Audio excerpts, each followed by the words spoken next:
Welcome back. A possible concession by President Trump, just 4 days after telling the Department of Justice to immediately declassify information related to the Russia investigation. The president now says that he's hearing from worried U.S. allies and suggests that he may reconsider.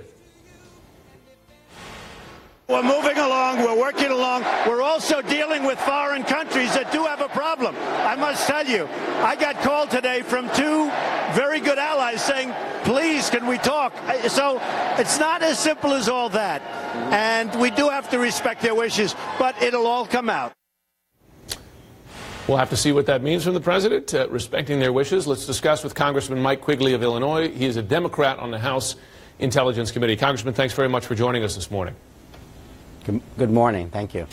So you heard the president there.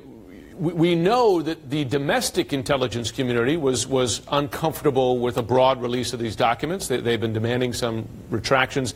Now we know that U.S. allies uncomfortable. When you heard the president there say, listen, I'm hearing them, we'll see what's going to happen, is that a concession in your view? Do you consider that a good sign? I see it as a good sign. I don't know if the president makes concessions. Let me begin by saying, as a member of the House Select Committee on Intelligence, a full review of the Carter Page application for a FISA warrant would let people know that they did absolutely nothing wrong. And in fact, the FBI and the Department of Justice would have been negligent not pursuing the warrant on Carter Page to further investigate the possibility, the very real possibility, that he was becoming an agent of a foreign power. But the president has disregarded the warnings, previous warnings by our intel community and DOJ, that revealing these sources and methods is dangerous to those sources and the entire process and would hinder national security.